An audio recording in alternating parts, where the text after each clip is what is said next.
Bismillahirrahmanirrahim. Assalamualaikum warahmatullahi wabarakatuh.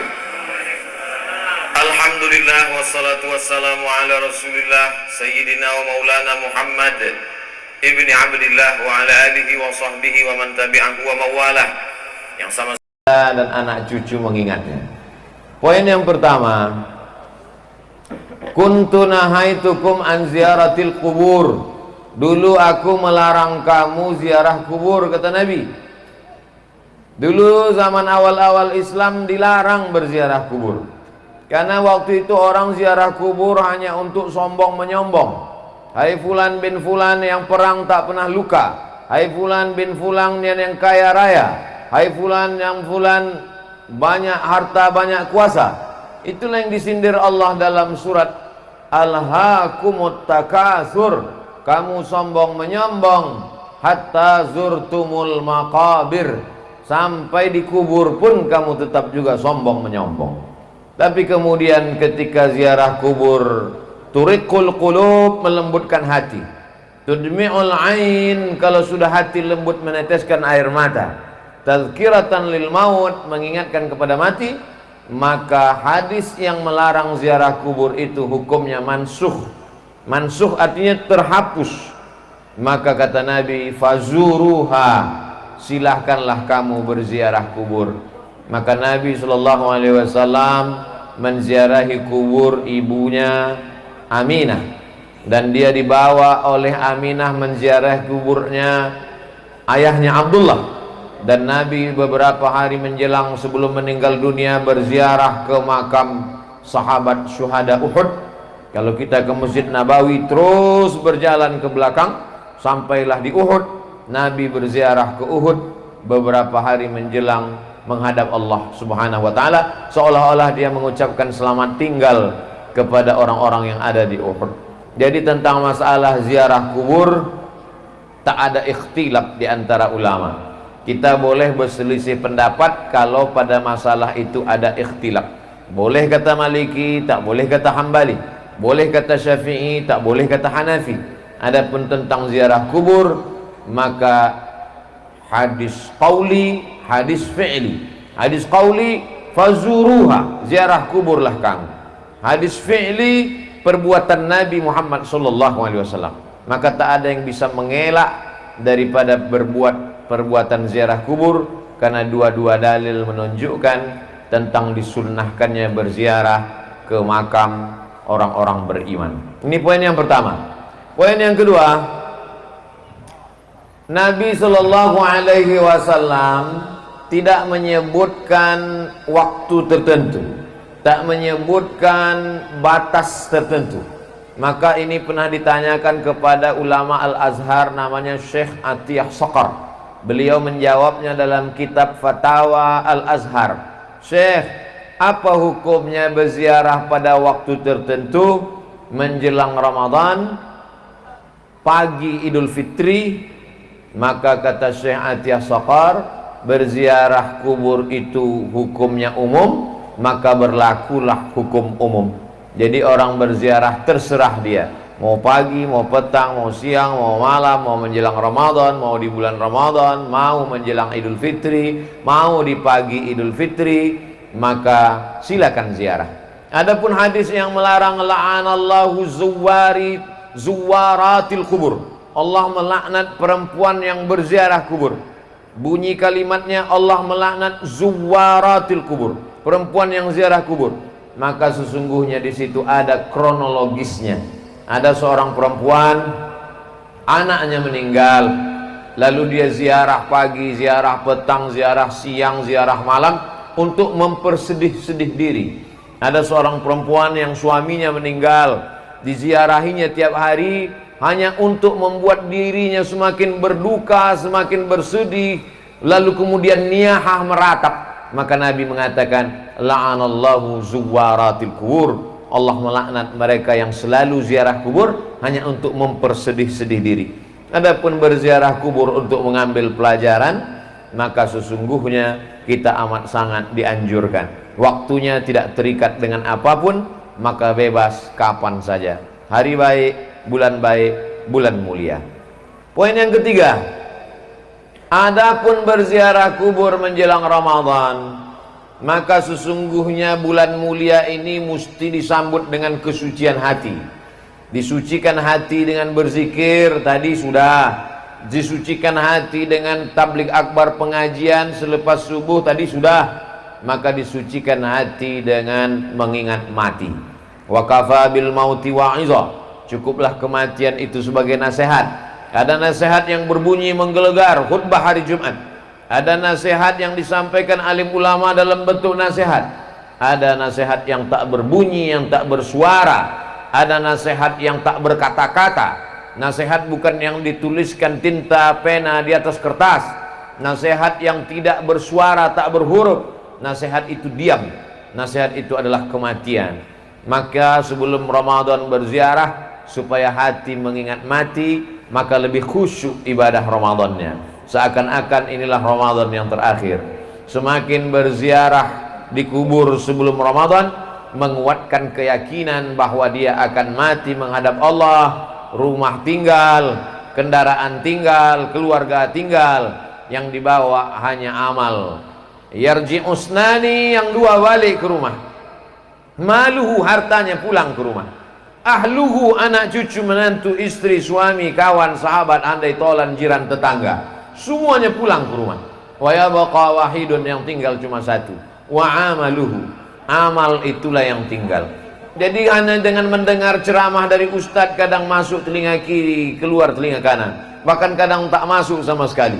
Dari telinga kanan mau masuk, dari kanan itu juga dia keluar. Tapi begitu melihat langsung dengan mata, beda antara yang didengar telinga dengan menengok langsung mata. Kenal engkau dengan Ustadz Somad? Kenal. Dari mana engkau kenal? Aku dengar suara ceramahnya. Kenal kau dengan Ustadz Somad? Kenal. Dari mana engkau kenal? Aku tengok balehonya. Kenal kau dengan Ustadz Somad? Kenal. Dari mana engkau kenal? Aku tonton TV YouTube-nya. Tapi begitu melihat langsung berbeda. Begitu juga dengan ziarah ini. Maka sesungguhnya dengan langsung datang ke kubur, duduk di samping kubur, berziarah di kubur, maka kita melihat langsung nyata bahwa orang-orang tua kita itu, maaf beribu maaf, mereka sudah pindah ke alam yang lain, tinggallah semuanya. Maka ini memberikan pelajaran yang lebih dalam daripada hanya sekedar mendengar cerita ceramah. Jadi apa yang kita lakukan menjelang Ramadan ini adalah melembutkan hati supaya Ramadan kita lebih khusyuk, Ramadan kita lebih hikmat, Ramadan kita lebih takut kepada Allah Subhanahu wa taala. Poin yang keempat, bahwa kita disuruh menyambung silaturahim. Silaturahim kadang tak sempat datang karena kesibukan. Tapi dengan ziarah kubur, mau tak mau, suka tak suka, orang langgam yang merantau ke Pekanbaru, ke luar kota, hari ini kembali. Ada ikatan emosional, mengingat ayah, emak, datuk, nenek, mengenang saudara mara, mendengar sahabat kerabat, maka dia balik berjumpa. Mungkin anak cucu sudah tak berkenalan lagi, tapi begitu ziarah kubur, oh anak Pak Cik Fulan, oh anak Moman Fulan, oh anak Fulan. Maka sesungguhnya ziarah kubur adalah momen untuk menyambung tali silaturahim. Man ahabba yubsatalahu fi rizqihi, siapa yang mau lapang rezekinya, wa yunsa'alahu fi atharihi, mau dipanjangkan umurnya, falyasil rahimahu, maka hendaklah dia selalu menyambung tali silaturahim. Menyambung tali silaturahim di masjid sudah, menyambung tali silaturahim di pengajian sudah. Hari ini menyambung tali silaturahim kepada anak cucu, sahabat, kerabat, kenalan, orang sekampung yang selama ini tak jumpa. Bertahun-tahun satu kota, sama-sama tinggal di Pekanbaru, bisa tak jumpa. Tapi hari ini di Langgam bisa berjumpa. Kenapa? Karena ada yang dituju, orang yang dikenang, budi baiknya tak dapat dibalas. Maka hari ini bukan sekadar datuk-datuknya saja yang dulu bersilaturahim di Langgam dalam keadaan hidup. Sekarang anak cucu cicitnya pula datang menyambung silaturahim. Jadi pahamilah bahwa substansi makna dari ziarah kubur ini menyambung silaturahim, merekatkan yang retak, menyambung yang patah, menjauh yang selama ini jauh, mendekatkan kembali dalam momen besar bernama ziarah kubur. Poin yang kelima, tetap menjaga adab-adab ziarah kubur. Ketika sampai di kubur mengucapkan salam, assalamualaikum ya ahlad diyar minal mu'minin wa inna insyaallahu bikum lahiqun yarhamullahul mustaqdimina wal mustakhirin nas'alullah lana walakumul afiyah. Alangkah baiknya ditulis. Ini ada pamflet di depan rapat masyarakat Kecamatan Langgam, tempat pemakaman umum Kelurahan Langgam. Tulisan-tulisan lambang Kabupaten Pelalawan, cantik indah. Cuma saya khawatir anak cucu kita tak tahu doa salam ke kubur. Cantik kalau kita tambah tulisan assalamualaikum ya ahlad diyar minal mu'minin wa inna insyaallahu bikum lahiqun yarhamullahul mustaqdimina wal mustakhirin nas'alullah lana walakumul afiyah. Rupanya tak ditulis karena orang Langgam sudah hafal semuanya. Ustaz Somad aja yang merasa tak hafal karena sesuatu yang dibuat anak cucu cicit melihat, mereka ambil gambar, mereka share ke kawan sahabat, menjadi amal jariah. Man sanna fil islami sunnatan hasanatan, siapa yang membuat tradisi yang baik, falahu ajruha, dia dapat pahalanya, wa ajru man amila biha, anak cucu cicit yang melakukannya mengalir pahalanya. Siapalah agaknya orang Langgam yang punya ide dulu di awal-awal, dimulai pagi mandi bersih-bersih belimau di tepi sungai, selepas itu mengajak sahabat kerabat tetangga berziarah, dilanjutkan anaknya, dilanjutkan cucunya, meninggal dia, mengalir pahalanya karena tradisi yang baik-baik.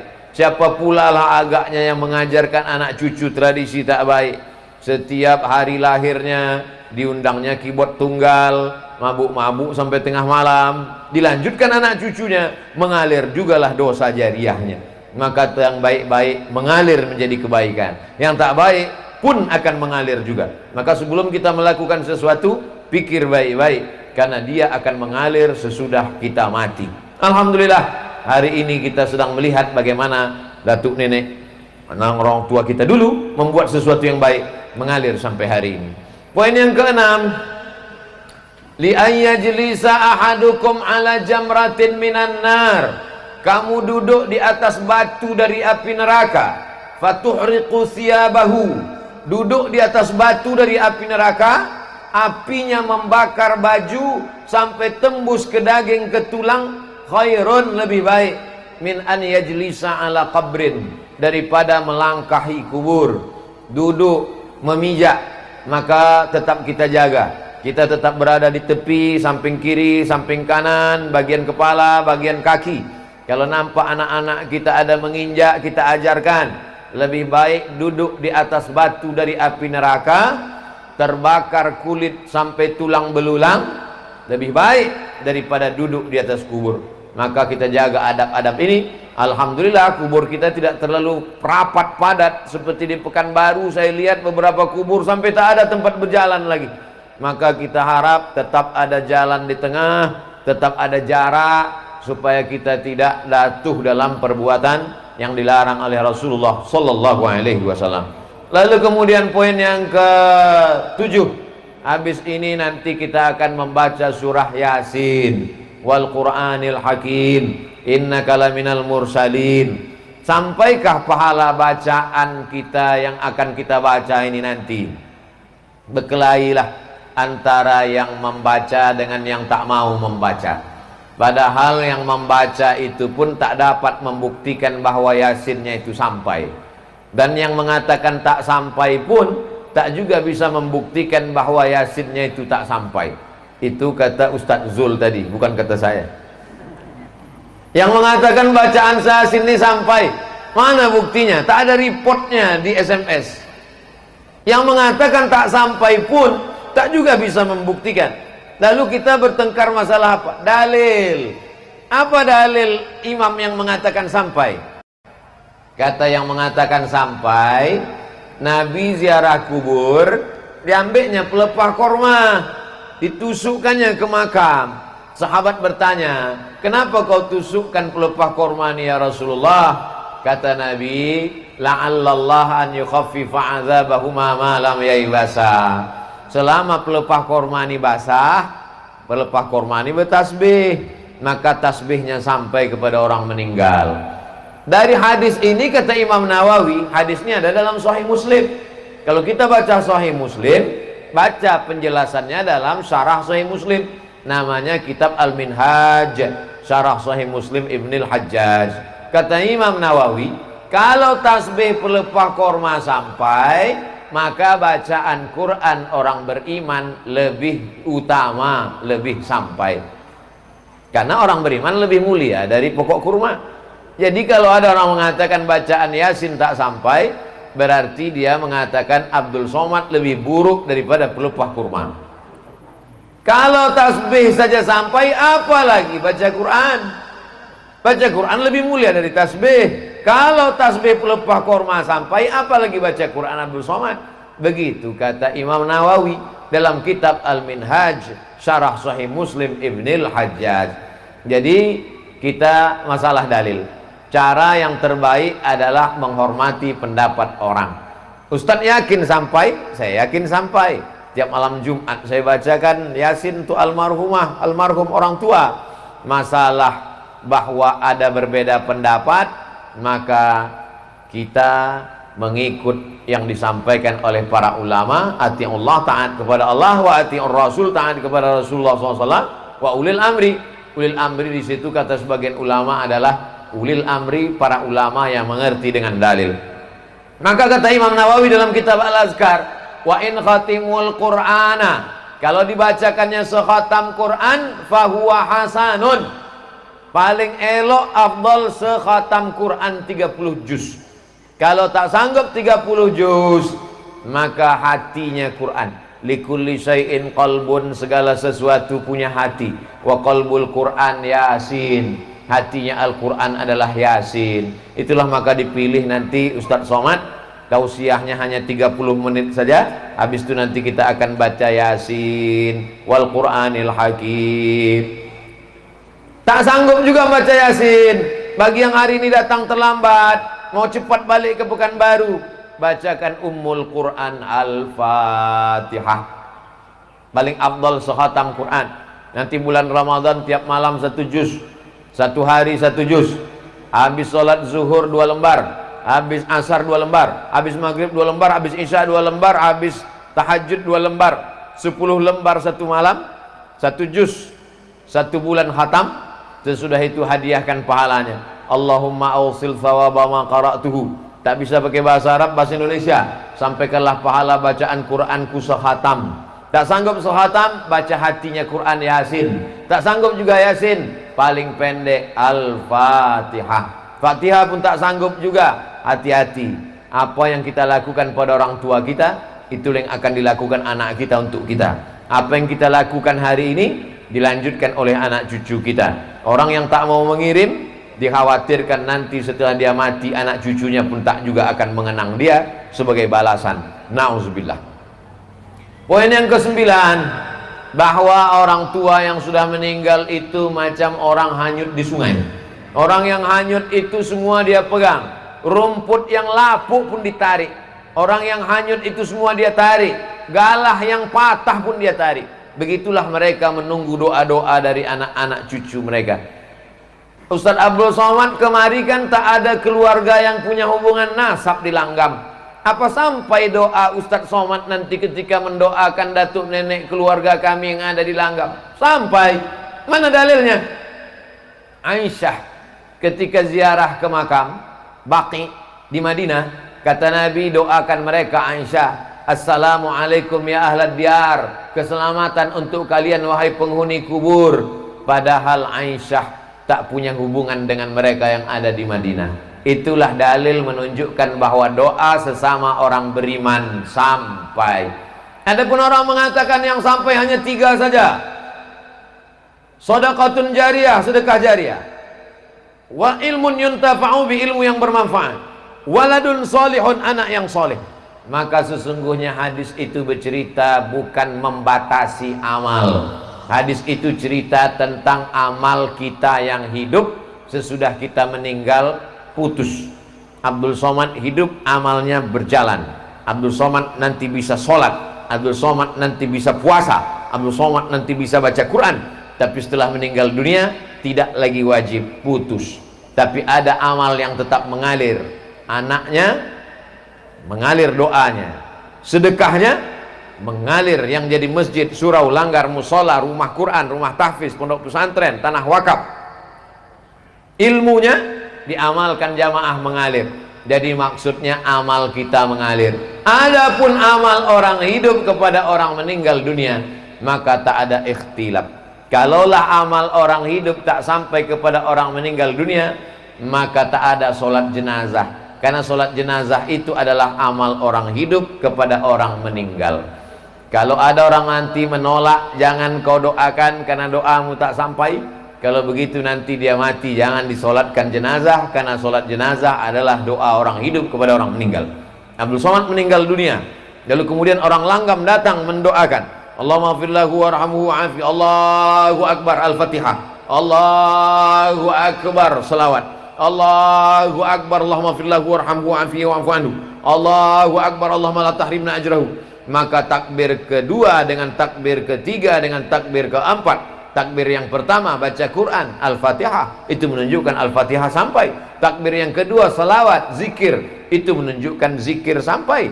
Takbir ketiga keempat doa, itu menunjukkan doa sampai dari orang hidup kepada orang meninggal dunia. Karena yang sholat jenazah itu semuanya orang hidup, dan semuanya tak punya hubungan nasab kepada yang meninggal. Yang punya hubungan nasab, yang tak punya hubungan nasab, sama-sama sampai.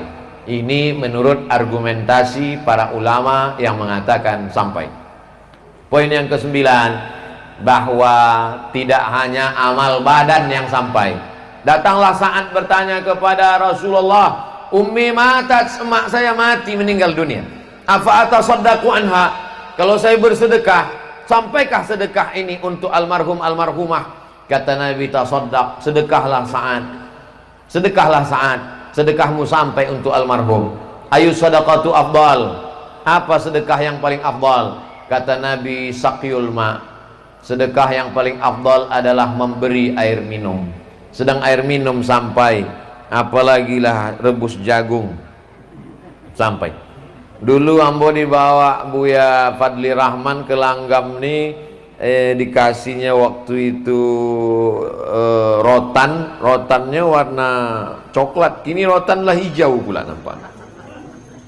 Sampai sedekah makanan sampai, maka siapkan sedekah makanan untuk buka puasa nanti, hadiahkan pahalanya untuk almarhum almarhumah, nanti tabung duit berkurban, hadiahkan pahalanya untuk almarhum almarhumah. Maka sedekah baca Quran sampai, baca Yasin sampai, begitu juga dengan sedekah kurban sampai, begitu juga kurban. Mana dalilnya kurban itu sampai, Buya? Nabi mengatakan waktu menyembelih, Allahumma haza an Muhammad wa ali Muhammad, kupotong kurban ini untuk Muhammad dan untuk keluarga Muhammad. Itu menunjukkan kurban pun sampai. Sedekah makanan, air minum, mana dalilnya sampai? Hadis Sa'ad, kata Nabi, tasaddaq, sedekahlah saat, sedekahmu sampai kepada almarhumah ibumu. Yang paling afdal saqyul ma, memberikan air minum. Air minum satu botol habis 600 ml, tapi ada air minum yang tak habis-habis. Apa dia? Itulah tadi peresmian toilet kamar mandi. Ustaz Somad sebelum ziarah dipersilakan singgah dulu. Kata saya, wudhu saya belum batal lagi. Ini wudhu seremonial. Karena ada orang Langgam yang bersedekah toilet, WC 2 pintu, lalu kemudian keran air wudhu, lalu kemudian saya pun berwudhu di sana untuk membangkitkan syiar. Karena gambar Ustadz ini nanti akan dilihat oleh orang Langgam, supaya mereka pun akan berpikir, yang merantau dia semakin semangat cari duit, tapi tujuannya bukan mengejar dunia. Dia akan balik membangun rumah Quran, dia akan balik membuatkan wakaf WC, wakaf tempat wudhu, sampai hari kiamat orang berwudhu di tempat wudhu tadi. Tak tahu tak siapa membeli semennya, tak kenal saya tak siapa yang membuat, sampai hari ini tak tahu saya siapa yang membuat tempat wudhu tadi. Tapi nanti yang bersebaran fotonya, foto Abdul Somad sedang berwudhu di Langgam. Maka lama-lama memang datang comeh ambo dalam hati. Abdul Somad tanda tangan masjid secara seremonial, wudhu secara seremonial. Ambo khawatir nanti kata malaikat, Abdul Somad silakan masuk ke surga secara seremonial gitu. Maka tolong doakan supaya hati selamat dari riya, supaya kita semuanya masuk surga tidak secara seremonial, tapi masuk kekal selamanya sampai anak cucu kita jumpa dengan Nabi Muhammad sallallahu alaihi wasallam. Bagi yang duitnya banyak, habis covid corona nanti dia pergi haji. Haji kan orang tua, haji pun sampai. Mana dalilnya haji sampai? Sahabat Nabi haji, labbaik Allahumma subrumah, ambo hajikan subrumah. Kata Nabi, subrumah kau siapa? Subrumah akhi, saudaraku. Kau hajikan subrumah? Ya. Kau udah haji atau belum? Belum. Kata Nabi, hajikan dirimu dulu, baru hajikan subrumah. Itu orang dulu. Orang dulu lebih mau menghajikan saudaranya sampai lupa dirinya. Orang sekarang haji bolak-balik, lupa saudaranya. Maka sesungguhnya Quran yang kita baca sekarang sama dengan Quran yang dibaca Nabi. Hadis yang kita baca sekarang sama. Bedanya adalah perasaan dalam diri kita. Maka haji sampai, kurban sampai, sedekah air minum sampai, bacaan doa sampai. Nanti kita akan tahlil la ilaha illallah, la ilaha illallah. Sampaikah tahlil kita itu? Sampai. Mana dalilnya? Tasbih pelepah korma sampai. Ada yang lebih afdal daripada tasbih, afdaluz zikri la ilaha illallah. Kalau tasbih subhanallah subhanallah subhanallah sampai, maka tahlil la ilaha illallah pun lebih utama untuk sampai. Beda anak kandung sama anak orang lain. Kalau anak kandung, bapak-bapak, ibu-ibu yang hari ini ziarah ke makam ayahnya, ke makam amaknya, cucu yang ziarah ke makam datuk, otomatis sampai.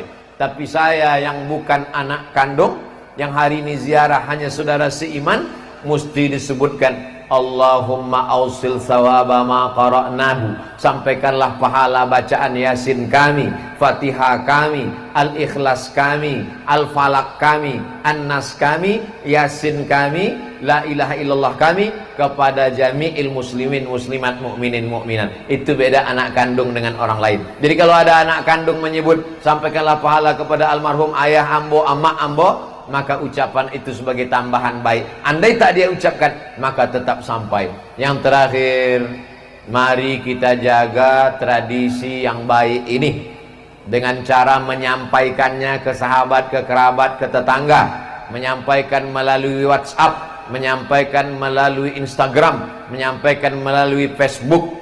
Tapi tadi kata Ustaz Fadli Rahman, jangan di-share, jangan di-upload sore iko. Dia agak lama-lama sedikit. Tapi syiar itu sampai.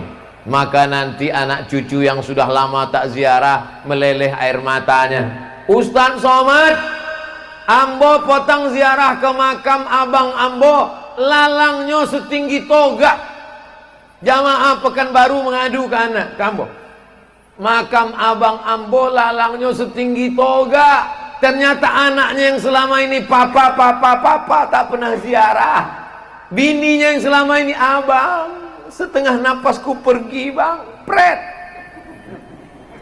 Rupanya sesudah abang tuh mati, tak pernah ziarah. Tapi tengoklah makam di Langgam. Jangankan setinggi toga, tak belalang sama sekali. Bersih, menunjukkan mereka datang berziarah. Oleh sebab itu maka banyak anak cucu sekarang tak ingat. Kalau dia ingat tentu akan terbayang wajah emaknya, wajah ayahnya. Tak jadi dia pakai narkoba, tak jadi dia mabuk, tak jadi dia berzina, tak jadi dia mencuri. Kenapa? Ingat dia, amalku ditonton, diperlihatkan oleh datuk ayah, emak yang sedang berada di alam barzakh. Semua datuk, nenek, moyang, ayah, ibu, kawan yang ada di sini sedang melihat kita, sedang menonton kita. Kita tak bisa melihat mereka, mereka bisa melihat kita. Mereka berada di alam barzakh. Barzakh artinya sempadan, batas. Mereka tidak disebut akhirat karena dunia belum kiamat. Mereka tidak disebut dunia karena mereka sudah meninggal. Kita di dunia karena belum meninggal. Mereka tak disebut akhirat karena belum kiamat. Pemisah antara dunia dengan akhirat namanya alam barzakh. Dan mereka sekarang sedang berada di alam barzakh, alam kubur karena mereka di dalam kubur.